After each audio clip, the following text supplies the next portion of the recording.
Douglas Bickford. It's the 3rd of October, 2021. And I'm in my hometown of Klamath Falls. I just ironed my shirt here.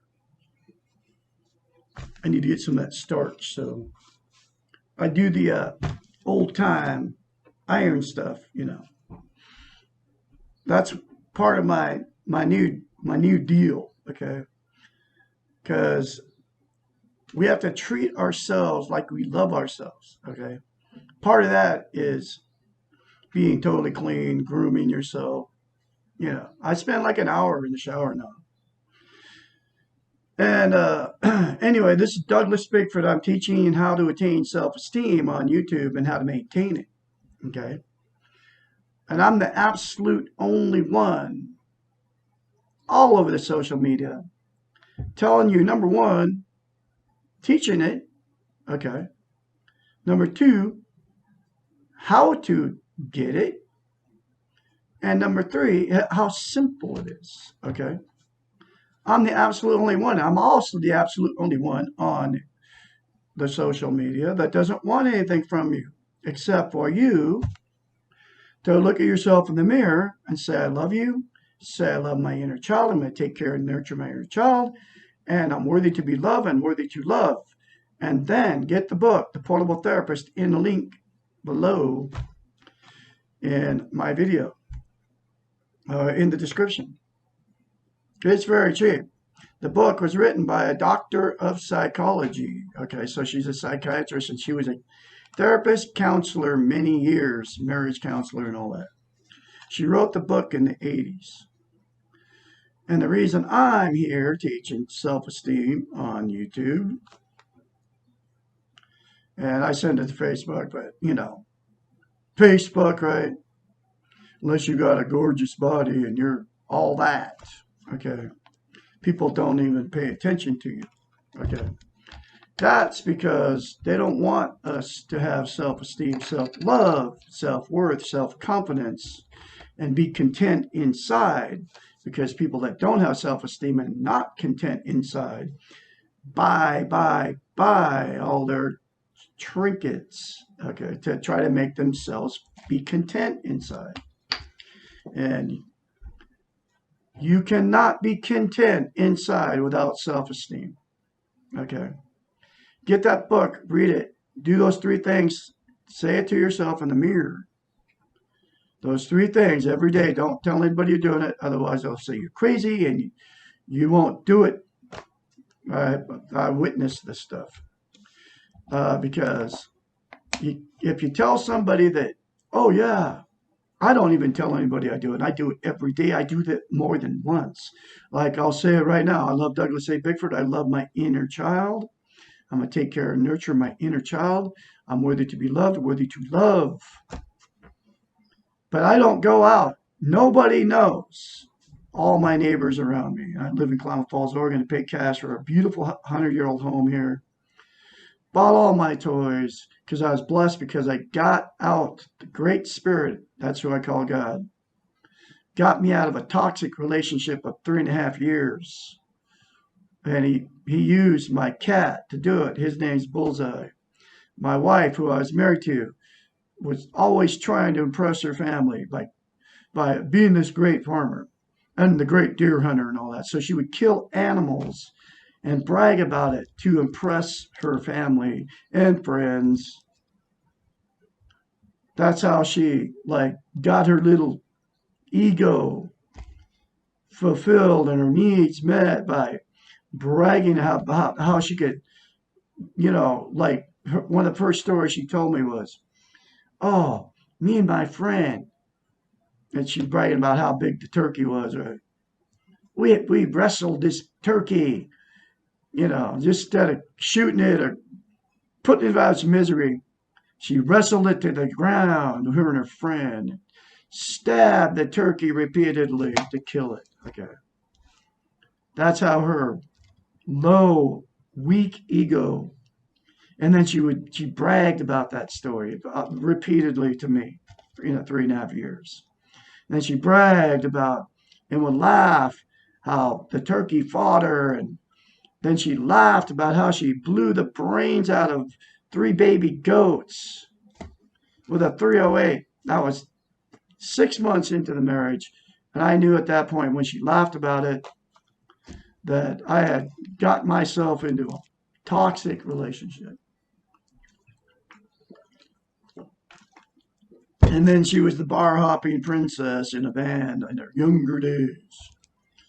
And she'd always talk about how great she was up there in front of the audience.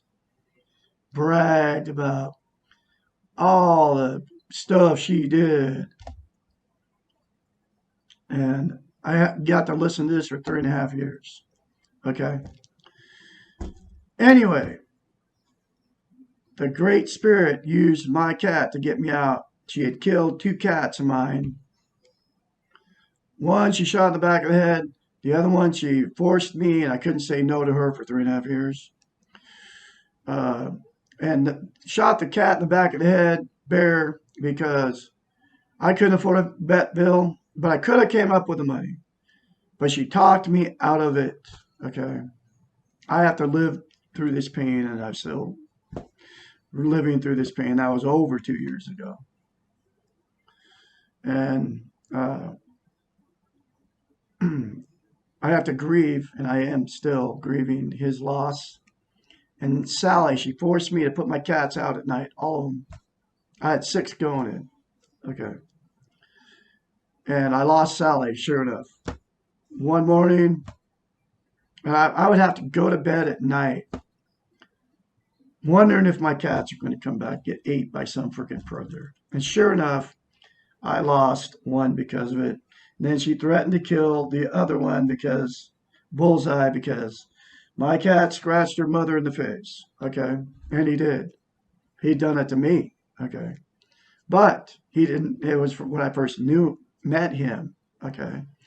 She didn't know him that well, and she either tried to touch him or break up a cat fight, whatever the reason. She was bending over, and she flat out, bold-faced lie her 150-pound overweight mother that we moved into our house, okay, because she started complaining about living with her sister, okay, talking trash about the husband, okay, and then my wife let her move in our house against my wishes, okay.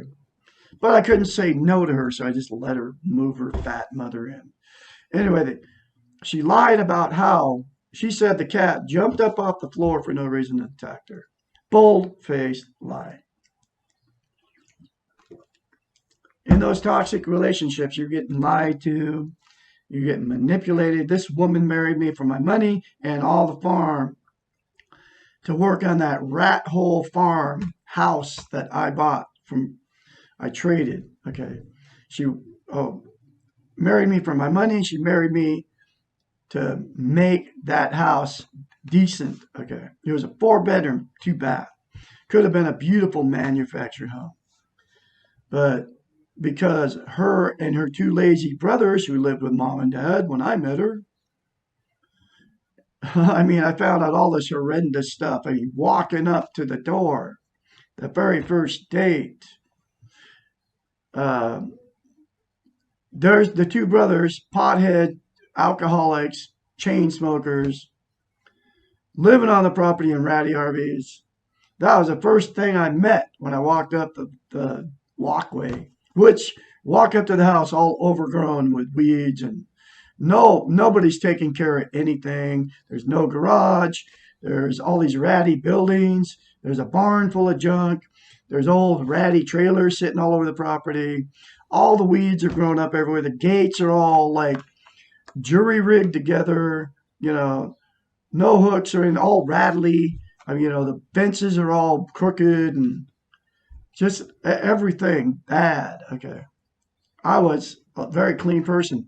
Then we go in the house, and here's mom and dad, both of them 150 pounds overweight, big fat, drinking Pepsi, eating candy in front of the boob tube.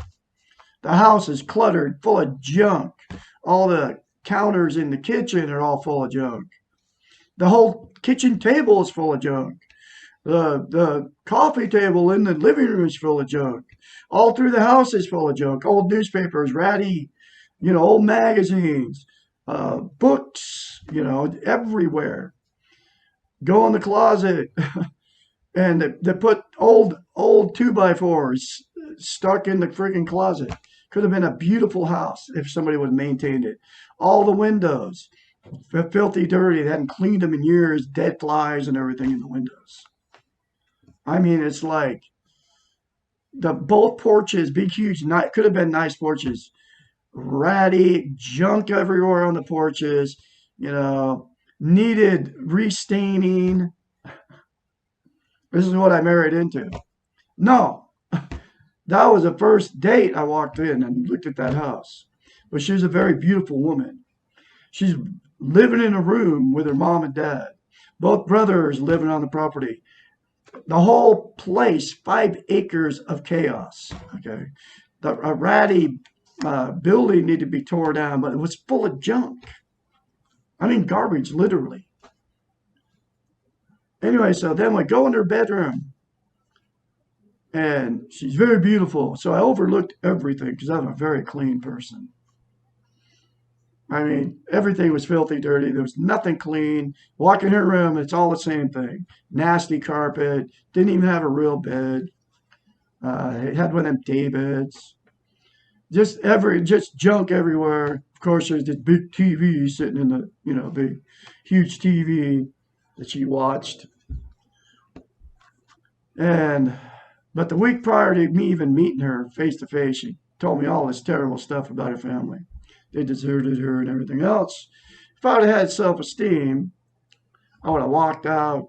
I would have never made it past the first phone conversation. I would never called her back because I talked to her for a week prior to meeting her. Because I met her on Craigslist because I put an ad on Craigslist.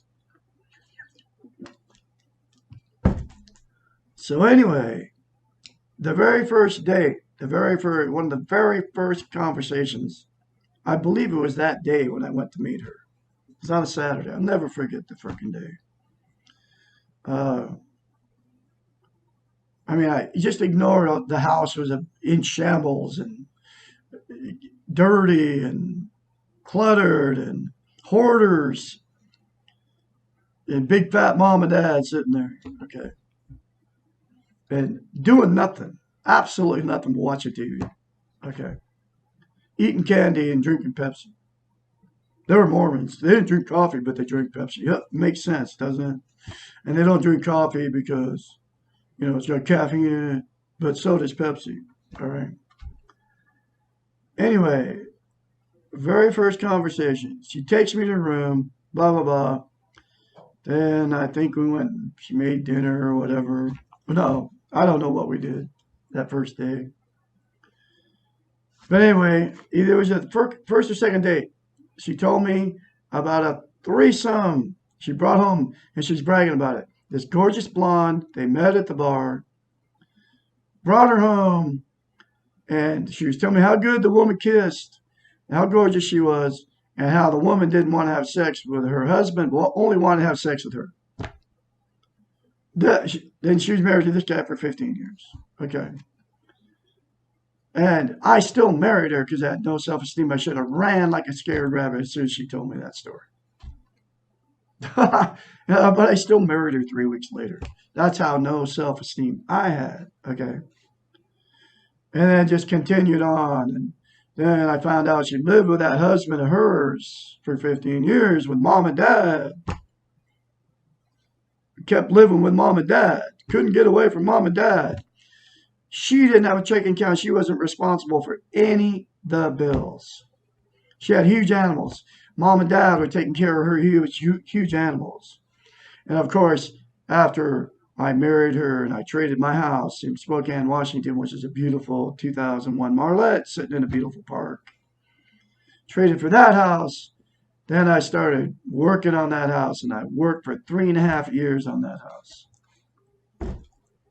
Up until November 1st, 2020, when she heard my cat scratch her mother in the face, and then they both ganged up on me on November 2nd, 2020, said they were going to kill my cat, and then I was the only time I could ever say no to her.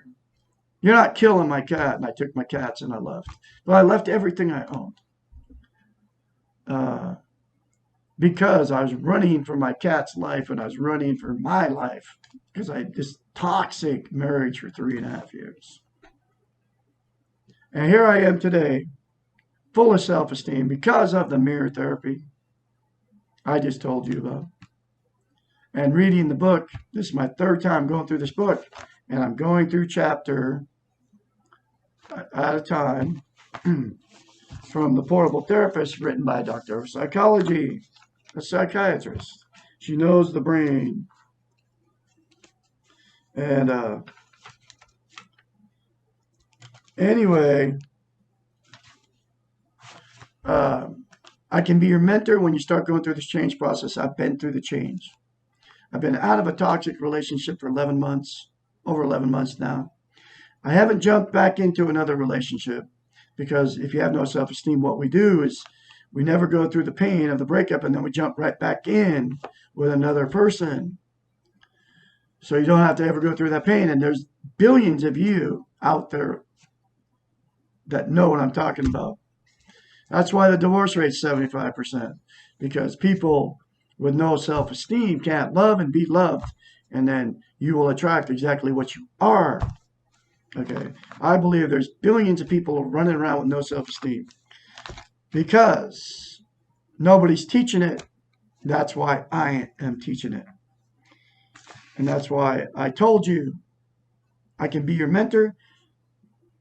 My phone number is 458-232-5238 for anybody that wants to contact me. Excuse me.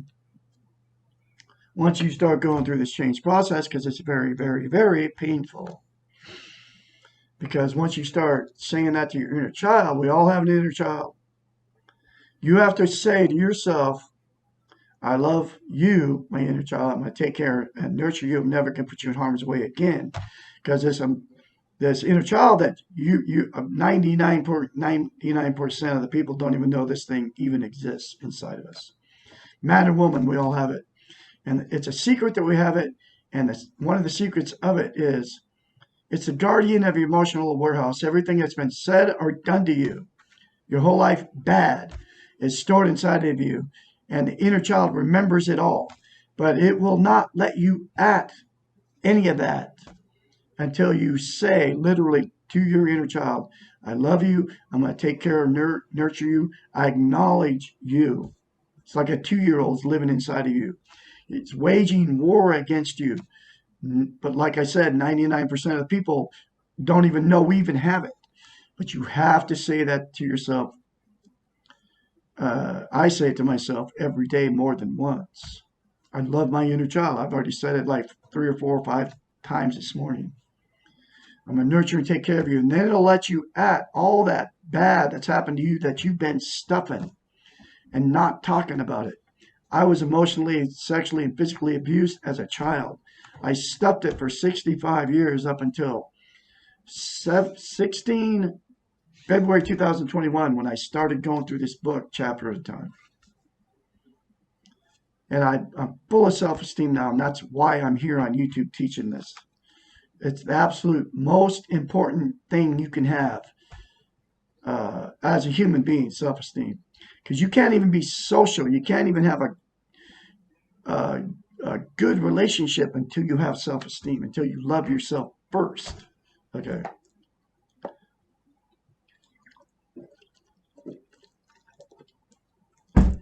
Okay, so what am I missing? This is chapter 60. We ask this question when we realize that something is not working. We are feeling empty, incomplete, insecure, unfulfilled, and that's because you're missing self-esteem. And it'll give you self-esteem, and you will. It's called being content, also, and then you will be content inside, and that's exactly what this is talking about.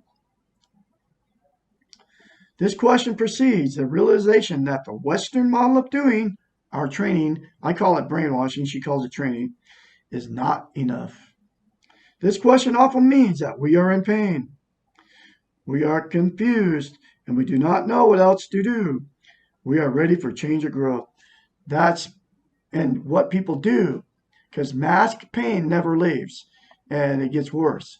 And what you do, you're masking your pain with drugs, alcohol, sex, TV, religion, another person. Okay. Material possessions. All right. You're masking all that pain that you've been stuffing for years, that the inner child isn't letting you at, because you're not acknowledging and loving your inner child, the little 2-year-old, what I just talked about.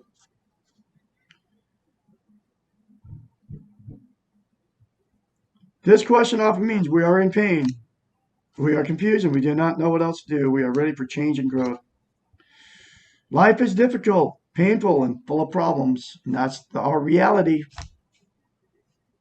We have the ability to live amongst the pain and the problems and to feel peace and joy and a sense of belongingness. When we are centered, when we have self-esteem, we can see the many small miracles that make up life. I'm talking about, this has happened to me in the last 11 months. Looking up in the trees and listening to the little beautiful birds chirping. Okay. I got 3 huge 75-foot tall trees in front of my house in my 100-year-old home that I bought. You notice that stuff once you attain self-esteem. When we're living in the weak ego, we only feel the pain and become overwhelmed with the problems. We have the right and the choice to be accepted, to feel love, and do the best we can. But we cannot expect life, the externals, to give us these rights. We must do the work by ourselves and for ourselves in order to achieve what we are missing. Most of us tend to focus on the very things we cannot control or change. The external things, the problems, the pain. We need to learn to refocus on what we can control and change. When we feel we are missing the joys of life, we usually feel resentful and hurt, and we tend to look outward to have our needs met. Learn to focus on what you can do and let go of the need for others to do it for you. Begin by accepting that you're missing something. Focus on your ability to take care of yourself. Instead of focusing on problems, refocus your problem-solving abilities. You are an expert problem solver. Your past is composed of many problems that you have solved. You will solve your problems one way or another. Choose how you want to solve them and do the best you can. Reward yourself for your efforts, even if you do not get exactly what you want.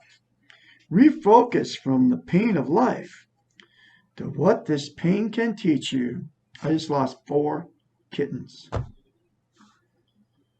Last week. And I'm still reeling from that pain. And this pain is teaching me, has taught me that number one, life is full of pain. We have to accept and acknowledge that life is full of pain. It's full of fear. We all die, folks. And that's our reality of life. Okay. And that 4 kittens dying, I kid you not, from distemper. Devastating. It's part of life. It's part of the pain of life that I have to accept that pain. And I cannot mask it with drugs, alcohol, sex, TV, religion, another person. I have to accept that life is full of pain. And we're living something we don't know what it is, folks. If we're breathing, we're alive. We know how. We can figure out the how we die and how animals die, but we'll never know the why. I don't care what anybody says. Nobody knows why. It's a mystery. The religions try to explain it, but then to make you feel better, and then you end up giving them money to feel better. And it doesn't work. They cannot explain it. Nobody can explain it. Nobody's been there and come back. I don't care what anybody says. We're living something we don't understand. We have to accept that's the way it is. And it is the way it is. I have 3 breaths. I could die right now. I'm 3 breaths. I'm just instantaneously away from dying. As soon as my heart stops or I quit breathing.